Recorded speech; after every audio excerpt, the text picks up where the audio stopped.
दुनिया का सबसे रहस्यमय प्लेन हादसा, 72 दिन बाद जिंदा मिले लोगों की खौफनाक कहानी। 5 वर्ष पहले उरुग्वे, इंडोनेशिया के जकार्ता में एक यात्री विमान सोमवार सुबह उड़ान भरने के 13 मिनट बाद समुद्र में क्रैश हो गया।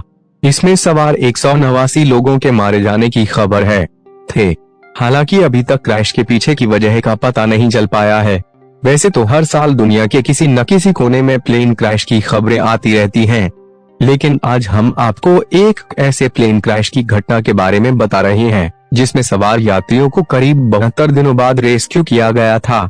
इतना ही नहीं, जिंदा बच्चे लोगों ने अपने भूख मिटाने के लिए प्लेन क्रैश में मारे गए कुछ यात्रियों का मांस भी खा लिया था, जिस पर बाद में हॉलीवुड फिल्म भी बन चुकी है। इतिहास में ये दुर्घटना 1972 एंडीज फ्लाइट डिजास्टर या मिरेकल ऑफ एंडीज के नाम से जानी जाती है। ये दुर्घटना उस फ्लाइट में सवार उरुग्वे के ओल्ड क्रिश्चियन क्लब की रग्बी टीम के उन 2 खिलाड़ियों के हौसले के लिए भी जानी जाती है जिन्होंने अंत तक हार नहीं मानी और कई लोगों की जिंदगी बचा ली। एयरफोर्स के विमान में थी फुटबॉल टीम। यह दर्दनाक हादसा 13 अक्टूबर 1972 को हुआ था। इसमें उरुग्वे के ओल्ड क्रिश्चियन क्लब की रग्बी टीम शिकार हुई थी। ये टीम चिली के सैंटियागो में मैच खेलने जा रही थी। उरुग्वे एयरफोर्स का प्लेन टीम के प्लेयर्स और मैनेजर्स के साथ उनके परिवार और दोस्तों को लेकर एंडीज के ऊपर से गुजर रहा था। प्लेन में कुल 45 लोग सवार थे। उड़ान भरने के कुछ देर बाद ही मौसम खराब होने लगा था। एंडीज के सफेद बर्फीले पहाड़ों में पायलट को कुछ नजर नहीं आ रहा था। मौसम खराब था और पायलट को संभावित खतरा नजर आने लगा था। एक झटके में विमान तबाह। करीब 14,000 फीट की ऊंचाई पर न जाने क्या हुआ कि पायलट अपनी पोजीशन समझ नहीं पाया और एक झटके में प्लेन एंडीज पर्वत की एक चोटी से टकरा गया।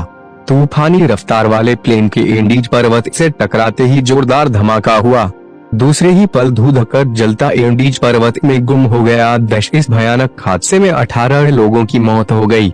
बाकी 27 लोग जैसे तैसे बच तो गए, लेकिन एंडीज की हाड़ कंपा देने वाली बर्फ के बीच जिंदगी उनके लिए मौत से बदतर साबित हो रही थी। शुरू हुआ सर्च ऑपरेशन, पर कोई नहीं मिला। हादसे की जानकारी मिलते ही उरुग्वे की सरकार ने सक्रियता दिखाई और बचाव अभियान शुरू किया, लेकिन प्लेन का रंग सफेद होने के कारण बर्फ से ढंके सफेद एंडीज पर उसे ढूंढना घास के ढेर में सुई ढूंढने के बराबर था। लगातार 10 दिनों तक असफलता हाथ लगने पर 11वें दिन बचाव अभियान बंद कर दिया गया।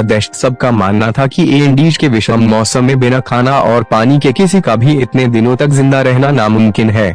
बचे हुए लोगों के बीच भूख से लड़ने की जंग उधर। दूसरी तरफ बचे हुए 27 लोगों में से कुछ घायलों की जान चली गई। बाकी बच्चे लोगों ने अपने पास उपलब्ध भोजन को छोटे छोटे हिस्सों में बांट दिया ताकि वो ज्यादा दिन तक चल सके। पानी की कमी को दूर करने के लिए उन्होंने प्लेन में से एक ऐसे मेटल के टुकड़े को निकाला जो धूप में बहुत जल्दी गर्म हो सके। फिर उस पर बर्फ रखकर उसे पिघलाकर पानी इकट्ठा करने लगे। इससे उनकी पानी की समस्या तो हल हो गई, पर कुछ ही दिनों में भोजन समाप्त हो गया। खाई साथियों की लाश भोजन खत्म होने के बाद बचे हुए लोग भूख से इस कदर परेशान हो चुके थे कि उन्होंने अपने साथियों की लाश के टुकड़े करके खाना शुरू कर दिया।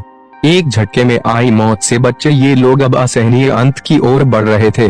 प्लेयर्स ने बचाई जान। अब केवल 16 लोग ही जिंदा बचे थे और हादसे को 60 दिन बीत चुके थे। मदद की कोई उम्मीद दिखाई नहीं दी तो 2 फुटबॉल प्लेयर्स नैंडो पेरेडो और रॉबर्ट केनेसा ने सोचा कि यहाँ पड़े पड़े मरने से अच्छा है कि मदद की तलाश में निकला जाए। 60 दिनों के अंदर दोनों का शरीर कमजोर हो चुका था। बर्फ पर ट्रैकिंग करने के लिए उनके पास पर्याप्त साधन नहीं थे, लेकिन दोनों खिलाड़ी थे और दोनों के अंदर अंत तक हार नहीं मानने का जज्बा भी था। दोनों जैसे तैसे चिली के आबादी वाले क्षेत्र तक पहुँच गए, जहाँ दोनों ने रेस्क्यू टीम को अपने साथियों की लोकेशन बताई। हादसे के 72 दिनों बाद 16 लोगों का बचना भी किसी चमत्कार से कम नहीं माना जा रहा था। पेरोडा ने इस पूरे हादसे और अपने संघर्ष को एक किताब की शक्ल भी दी है। इस भयावह घटना पर पियर्स पॉल रीड ने 1974 में एक किताब अलाइव लिखी थी। इसी विषय पर 1993 में निर्देशक फ्रैंक मार्शल ने फिल्म